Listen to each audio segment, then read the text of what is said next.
A Kiss for the Whole World by Enter Shikari.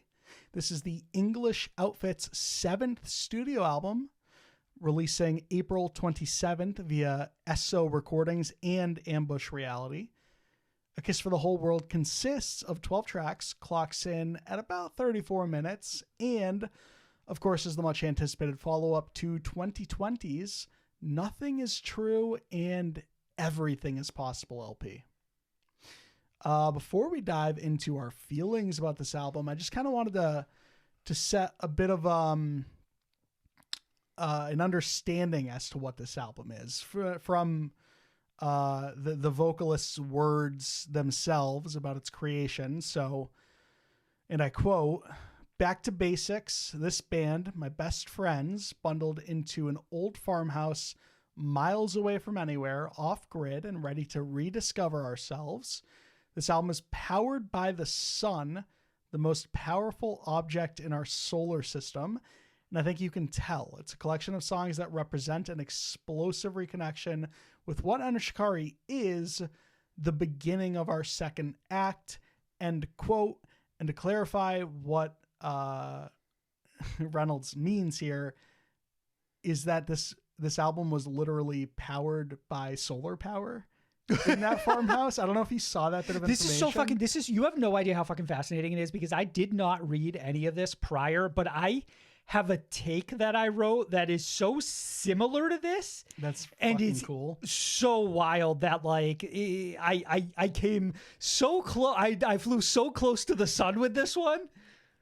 I just thought that was really cool because I also consider this the new this is the new angel to the other like demon process for recording an album for a lot of the bands we cover on this show, which is like, go to a haunted fucking church, bang out 7 of the best songs we've ever written, and bring them back to Chango Studios. Right. And these are alternatively 12 of the happiest songs anyone's ever listened to. Yes. Kind of. Handful of words that come to mind while listening to this album and in the immediate wake of finishing this album is that this is triumphant. It is invigorating, captivating, maybe above all else, Sam, just very animated. It's very theatrical and vibrant, explosive, Reynolds touched on that, but euphoric. And I think all of that sort of, you squeeze that all into one thing, and I think it just says that it's all very uniquely Enter Shikari. Mm-hmm. This is an experience that only Enter Shikari can provide, in the sense that like no other band could have written this album. That applies to a lot of Enter Shikari albums, but almost especially this one is my interpretation or my feelings having heard this one. They are one of those bands who it's like, you can only get your Enter Shikari from Enter Shikari. Like Absolutely. Nobody does it like this. It's such a unique style that they've developed that isn't farmed from anyone else within our scene. And it's not even like many have tried and many have failed type of thing. And nobody else feels like they've taken like this style and ran with it like alternatively. It's almost on like the scene highway. Enter Shikari just literally have their own lane. Yeah, 100%. And everyone just knows not to go in that lane. They have their own stage. Exactly. I don't know. This record, for me, it pushes the envelope much, much further. This isn't Enter Shikari just kicking the can down the road. This is them tying that envelope to a rocket and then aiming it at the sun. Mm-hmm. And wherever it fucking lands, it lands. But like, holy shit. It's such this album is so immersive. It's so fun above all else. It just sounds like a band that so deep into their career, they touched on it. Like, this is our second act. It sonically feels that way in the sense that, I don't know, I'd never written Enter Shikari off, but like up until that last album, they weren't losing me by any means, but I was definitely less enthusiastic about the band as a fan. I don't mean that in a way that like, oh, they stopped being heavy, but I just like, I didn't have that connection with them. But I don't think that's necessarily on You, I think that, and I think the band touches on this a little bit, it's almost like things had gotten so dire in terms of like maybe the subject matter that Enter Shikari was tackling, that this reset button like reverts them back to like this sort of overt optimism that we haven't had in a very long time. I think it was on the last record to some degree, but it is right. But think about how that record like ends. Think about how that record ends. Like, it's literally titled like A Waltz Off the End of the Earth, right? But like, man, this one is, it's like it's brimming with happiness, and that's not to say that they don't tackle some like darker subject matter. The energy is very happy. The subject matter might be still a bit which is fine, serious or real life than a lot of other bands feel like they tackle. And trust bigger me, picture. Like, if there's any band that I want tackling bigger picture in real life, it's Enter Shikari, because they know exactly most of the time how they should be feeding that to the audience. It's incredible how much Enter Shikari continues to have to say within this scene, because I feel like so many other bands run out of anything to talk about after like their second album. And Enter Shikari is still sort of like fucking brimming with like this topics and subject matter that they need to consistently address. Yeah, it feels like a filibuster that will never end. No end in sight for this filibuster. Right. That's a really good way of putting it. We just did a brief pause to sip some water, and we are continuing on with the filibuster. And you're right. Like, I don't know. I mean, I don't know if like some of it's like, this is their 7th album, and I mean, Shikari's technically been around since like fucking 2000, but like at the same time, like I can't see album 10 having nothing to say. Right. Especially when they were essentially announcing this as their second act, which I think is a really exciting way of presenting this record. It's a fun way to package it. I think very specifically the first 4 tracks of this record feel like a full-on blitz to the like senses in a way that they're like very much meant to like fully load you with serotonin. Like that that feels like getting that. That's like hooking like the cables up to the fucking like just getting like a fucking like shock, like just fully getting your car started. And like from a like realistically, what it's successful too, because I'm sitting there and I just have this big stupid smile on my face. I was grinning too. Yeah, it's crazy. And you try to stop yourself, and it's like 12 seconds later that smile's right back on your face, just because of like, I don't know, like I mentioned like triumphant. Like there's a lot of brass throughout this record, and just I think putting an emphasis on including like maybe some different sorts of instrumental pieces that aren't always present throughout a lot of the band's material, like emphasizing that really helps sort of get the feeling across. Obviously music makes you feel things, right? Art makes you... Not me. I'm built different. Art makes you feel things. I think Enter Shikari is extremely good at manipulating those feelings. So like, you're talking about us sort of like coming out of like those first few tracks and just being on this fucking high. And like, that is a manufactured, like it's not just like coincidental. Like this band is very good at like, and then alternatively, like I was talking about like the ending of that last album, right? That's the polar opposite. This band like, is manipulating the chemicals in your brain. Precisely. Because then alternatively, you get to a song like Deadwood, and it feels like a fucking existential crisis. You know what I mean? Right. And it's a completely different energy. That pull over to the side of the road and just like scream in my car. Mm-hmm. I think that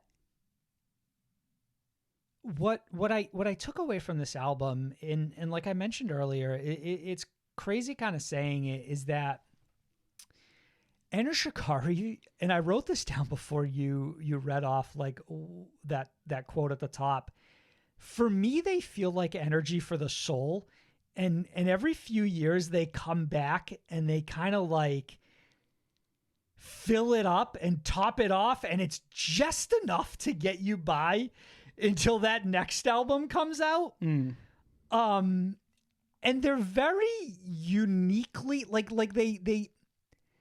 they inspire me in a way that a lot of other artists don't, right? And they inspire a level of hope in me that a lot of other artists don't. Even when the subject matter tackles like, it's dire. Right, like these grand, like dire things.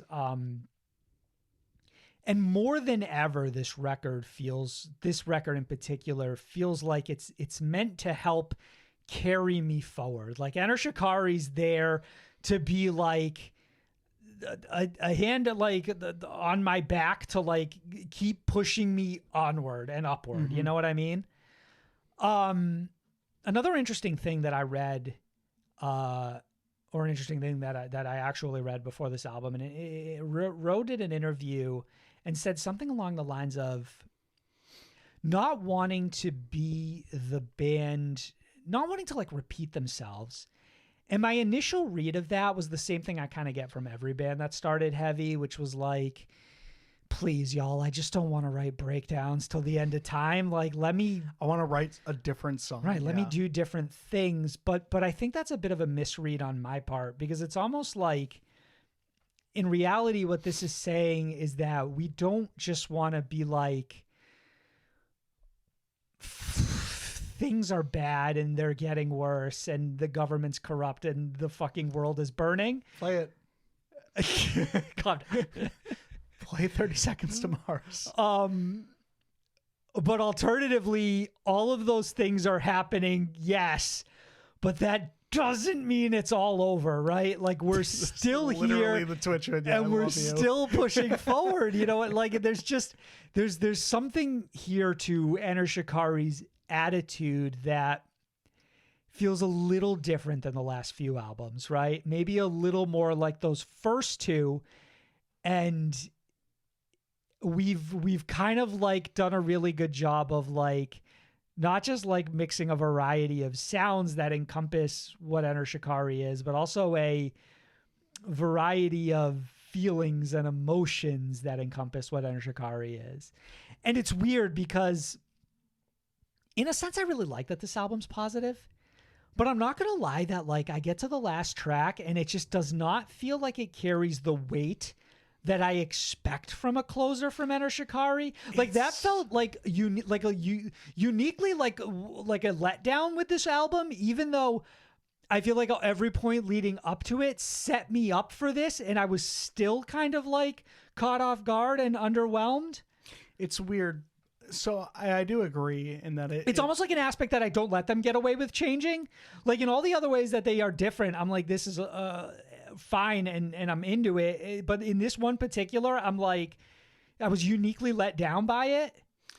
What I do think is that like the solution to that problem is probably just within this album itself, and you could have just shifted that song and like the extended outro, 12th track on it.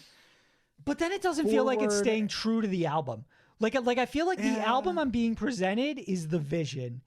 And if I don't necessarily like how the vision ends, in this instance, I think that's a me problem and not a band problem. For what it's worth, I actually don't know if I'm fully aligned there. I do like this closer. I definitely, if we're comparing closers, this one to the last one, I'm 9 times out of 10 taking Waltzing Off the Earth and Into My Inevitable Doom, whatever the name of that song is, and like, just because it's a flat out better way to end an album. But I also don't think that this one is terrible by any means. It just feels so stripped down by comparison. Like Waltzing Off the End of the Earth feels like a fucking seismic event. Like it's one of the most like brilliant Enter Shikari songs, and I think it created like within me like an expectation. Yes, and even though, like I said, this album does nothing but sort of kind of circumvent all of my expectations while mostly staying true to the Enter Shikari that I love. In this instance, it feels like a betrayal. And I think it's a betrayal by choice, not like they did try to do it and missed. Right. This definitely feels like this is what they wanted to do, but I'm left feeling empty. And it's a really weird feeling because it kind of sort of shapes my overall mood, like for the entirety of the record, because it's like, for me, it was perfect up until then. And then that undercuts it in a really dramatic way for me personally. And it's really hard for me to get around. And maybe in the future I'll like have different feelings about or it, it'll but click maybe in a different way. right. But right now it's so heavily like ultimately like how I feel about this record is so heavily reflected by how it left me feeling with that last song. And what's crazy is the album starts all over again. It almost like erases my memory of it. I was gonna say like, but I get back to it and I'm right back in the same place. I mean, you sort of touched on it a second ago, where you're like, you know, how much of that is intentional? Like, not in the sense that like, you know, they aimed for the skies and they sort of missed or whatever, but like, I'm curious if this album is supposed to leave you feeling empty, only for you to get back on your meds and suddenly everything is hunky dory again in a way, right? Like, no, because it's almost the opposite problem in a sense that this is almost like pulling the veil back at the very end. No, and putting it. No, that's not at all what it is. No? It's not at all, because I think this song retains the overall message and feeling of the album. But for me, it doesn't feel like the proper way to close an Enter Shikari album based on my expectations. Okay. It's very much in line with the record. I don't think it betrays the album. I think it betrays my expectations of, or at the very least, a certain level of, I guess, what I am unwilling to let go of in terms of this bit. Like, you come to me and you tell me Enter Shikari maybe isn't as heavy as they used to be, and I'm like, who gives a shit? You come to me and say this closer isn't as like earth-shaking and life-changing, and I'm like, well, no, that's fucked. In this instance, I feel betrayed. This is my it's not heavy enough moment, just in a different capacity. You sound like the fucking Godfather over there. You come to me on the day of Enter Shikari's release. And this is the closer. I don't know. I think that's more than fair. So like, feeling wise for you to have. I don't know if I'm aligned with you though. I walk away from this album and for me it's like it's like a 3.5, where it's like I really enjoy it, but it's still the Enter Shikari I adore, and in a lot of ways I am, once again, a brand new Enter Shikari album comes out, and it does a lot of things for me personally that make me really grateful. And like I said, it inspires a lot of hope in me. It's like it nourishes me in a way, you know. It's like food for my soul. It is that energy. It's solar soup for the soul, baby. Yeah, well, right. Whatever powered this album is then translated through this album, and it feeds me.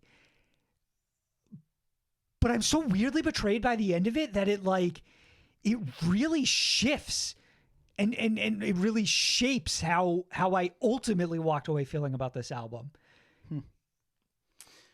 Yeah, I'm definitely not there with you. I think that's super valid.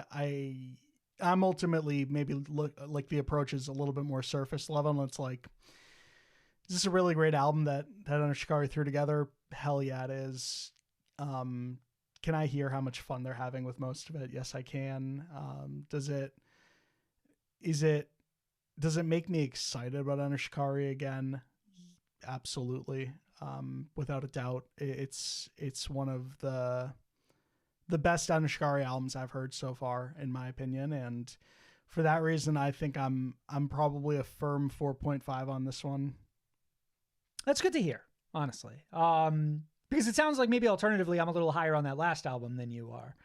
No, I think it's the opposite. I think I'm higher on that album than you sound. Oh, interesting. Outside of the fucking you kind of gave me no, the album prior to this new one.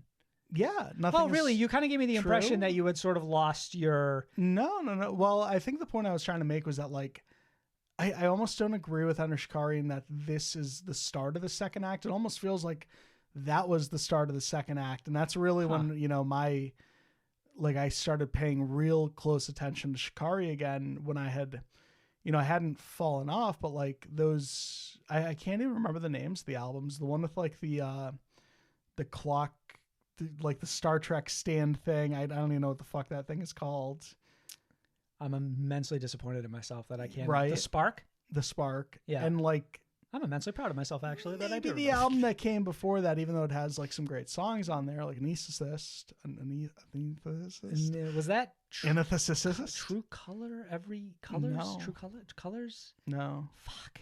It was like the syntax of the mind or some shit. I don't remember. When everything... God damn it. Mind sweep? I don't The know. Mind Sweep? That actually is 100% correct. You did it. You got there.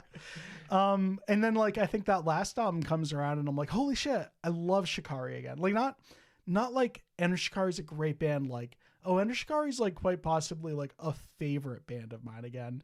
And it's actually, I think the bands are vastly different, but I had a really similar experience with The Devil Wears Prada too, where it's like the act comes back around and suddenly like, oh yeah, this band is fucking good again. Or it's like reinvigorated your passion for them. Yeah. And almost to the extent where like I was sort of worried, and I remember I feel like they dropped the same year. No, they didn't. But like the approach was very similar when I did top 10 rankings at the end of each year, where like I remember Shikari placed significantly, maybe not higher than they should have, but like I probably put them up like a notch 1 or 2 higher than I otherwise would have, because I was sitting there thinking to myself like, okay, I really like this new album, but I'm not 100% sure Enter Shikari will always like this passion for this band will stay from here on out. And the same thing happened with Devil Wears Prada, where I was like, all right, well, let me shift them up a couple of spots, because like I love the act. I don't know if this band will ever be that good again. It's fascinating. And now suddenly they're two of my favorite bands again, between right. Color Decay, certainly between this album, and granted, like, you know, not to get off way too far off on a tangent, but like I definitely like Color Decay more as an album. But like, man, as far as Shikari albums go, out of the last 4, this is easily my favorite. Okay. I'm glad that you had an experience that left you sort of maybe more positive than me, but ultimately we both really enjoyed it. Yeah. 3.5 still good. 3.5 is still good. But a lesson learned that bad or closer we don't like gets you knocked down at least 1.5. And for the record, it's not just not liking one song. It's like impact. It's I know. like it affects like the with overall impact. You know what I mean? Because now your entire, I know, your whole mindset. It's like shifts. my relationship to the record is now a little different. Yeah.